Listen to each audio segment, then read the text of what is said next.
Gadget number 1, the Fingerbot. And it doesn't look like much, but this is game-changing.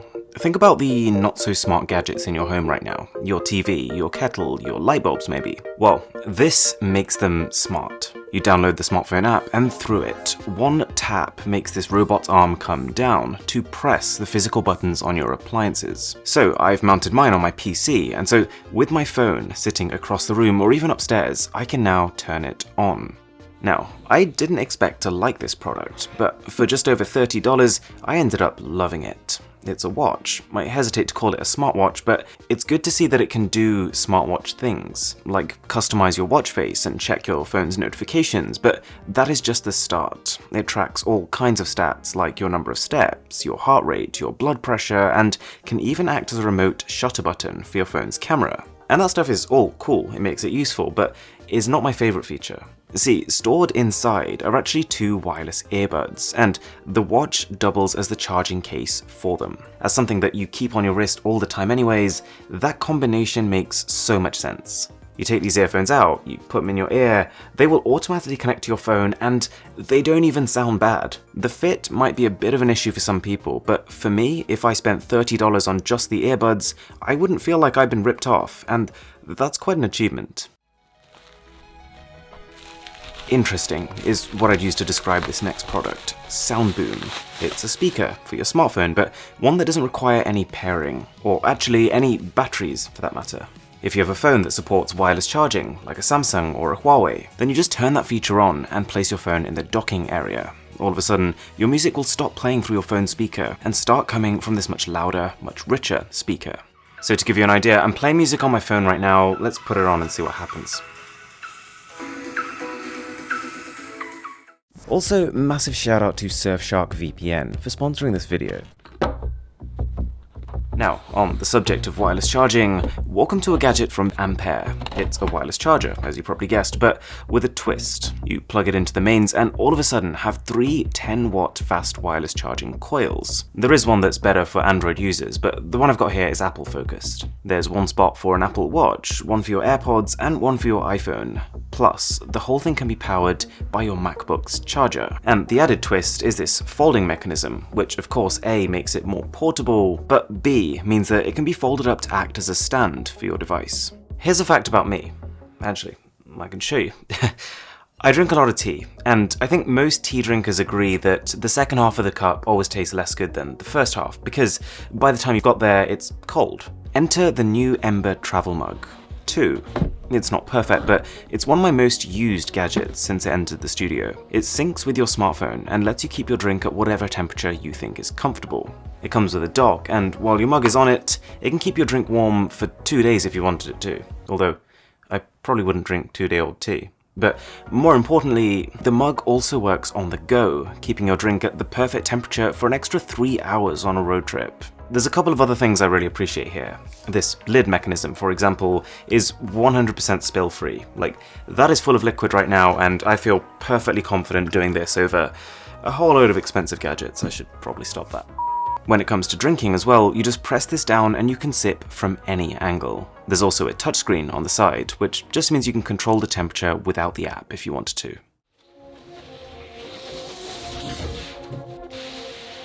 Well, you probably didn't see this coming, but welcome to Cowboy. It's a smart bike, and that brings a few benefits you probably expected, and a few you probably didn't. The bike itself, it's a pretty conservative mix of matte and glossy black.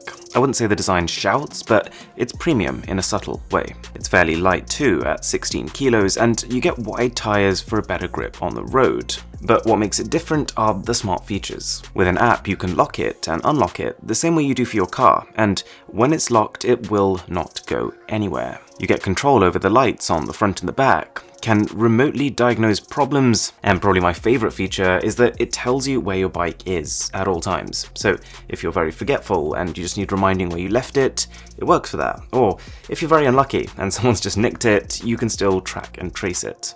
Plus, being an electric bike, it's got a battery that you feel the second you first put your foot down. It makes you feel like what I imagine a pro cyclist would feel, tearing around a racetrack, except you don't need to put in all that much effort. The electric motor automatically accounts for hills and tricky terrain. It kind of detects when you're exerting yourself and then just gives you a little extra push, and before you know it, you'll be flying at 25 kilometers an hour. We've seen a lot of smartphone handles in this series, but this right here is probably the most well-considered one I've come across. It's called the Ohsnap, and it is substantially sized, but looks surprisingly okay on the back of your phone. Pressing at one end releases a kickstand that can either prop your phone up at an angle or just be used to give you a bit more security when holding it. But then, you can bring these two ends together and they lock, and that is not coming apart anytime soon. You can then slide the grip up or down, which takes your thumb up and down with it. And there are a lot of times, especially with the massive phones we see nowadays, where I've personally wanted to be able to just kind of slide up and have better access to the top of my phone, and now you can do that. The grip is curved in a way that prevents it catching on pockets. It contains a magnet, so you can just throw it onto a fridge, for example. And the cherry on top is that if you still did want to use wireless charging, you can slip out the metal component, and it works. Next up is a smartphone flashlight, but one that I'd say is less of a cool toy and more of a pro tool. You can either set it up as a continuous light source if you were just trying to create a dramatic looking video, for example, or you can plug it into your phone. I've got the iPhone one here, and it'll then act as a flash for when you take photos, and it's about 4 times brighter than the built-in flash, with about twice the range. So here are some side-by-side shots just to give you an idea of how much difference that makes. Also from Anker is my current favorite power bank. It's not cheap, and it doesn't really look like anything out of the ordinary, but it's pretty much all you're going to need for a very long time. A 26,800 mAh capacity means you can charge even large battery smartphones 6 times over from empty. That's like a week's worth of battery. And it's not just that it can charge them, but it's also that it can do it quickly. With a 45-watt output from just one port, it's actually powerful enough to charge most USB-C laptops. There's been a couple of times when I've been out and about and my MacBook is just about to die, and this has saved the day. But there's more. In the box, you also get Anker's Atom 3, a 60-watt charger, to refill this power bank in about 3.5 hours. Which, yeah, doesn't sound fast, but when you factor in that this is 6 phones worth of battery, it's not bad. Okay, let's talk about Moment for a minute. I've heard a ton about their camera lenses for years on YouTube, but never actually got around to testing them, till now, and they have some distinct benefits over just using your phone's camera. So it starts with a case. They have a ton of cases for a ton of different phones, and each one is built with specifically designed camera cutouts to allow for lens mounting. And then you pick your weapon. I've got 3 right here: a wide lens, a fisheye lens, and then a macro. So starting with the wide, your field of view changes from this to this. It's not drastic, but enough to notice. Fisheye, though, then takes you even further to this. And you might be thinking, the iPhone 11 Pro already has a built-in ultra-wide camera. It seems like a real pointless exercise to stick an ultra-wide camera onto the main camera. And for casual users, I'd agree. The main benefit, though, of mounting a wide lens is that you get to still use your phone's main camera to take a wide shot, and almost consistently, phones' main cameras are many times better than their ultra-wide cameras. Plus, with an iPhone, the night mode software is fantastic, but it only works on the main camera. The ultra-wide can't use it. So for perspective, I took this photo using the ultra-wide camera at night on the iPhone, and this is what it looks like using the Moment fisheye lens fixed onto the main camera. Quite a big difference. I also had a play with a macro camera and again, came away impressed. Although, one thing to note is that when you're getting really close to objects, you do benefit from having another light source, but that is where the Anker light comes in. Welcome to something you didn't know you needed. On the face of it, it's a pretty nondescript looking plastic box, but it opens to form a docking station. You sit your phone on this USB-C port, and all of a sudden, you can connect it to pretty much anything. The dock has 2 USB 2.0 ports, which is fine, but then turning it around, an HDMI, which is awesome. I can wire my phone straight to my TV to use Samsung DeX, for example. But then, even more crucial, on the third side is a fast USB 3.0 port, as well as an SD and micro SD card slot, and it just works. I could record something with my main camera, and then slip the SD card right into my phone and start watching back the clips. For a change of pace, here's something simple. A charging cable, but it's a good one. You're looking at nylon-coated wire for great durability, an LED light on the charging head, support for 40-watt fast charging. But the main differentiator is actually that the head is tilted 90 degrees, which, I'll be honest, for the vast majority of people doesn't actually make a difference. But it is useful for gamers, because usually cables stick directly outwards and get in the way of your fingers while playing. This negates that issue. We can go further, though, with yet another cable, and before you start jumping around in excitement, you might want to hear this. The Energy 360 is a rotating magnetic cable, and there's actually two really cool things about this. One, that it can flick between both normal and 90-degree orientations, but two, that it can also switch tips to charge micro USB, Lightning, and USB-C, which covers pretty much every phone out there. As with everything though, there is a trade-off. This cool magnetic switching system means that the current is limited at 2.4 amps, which should be fine for most people, but if you've got one of those phones with super fast chargers, this might not keep up. But this would make an amazing backup cable, because it supports everything.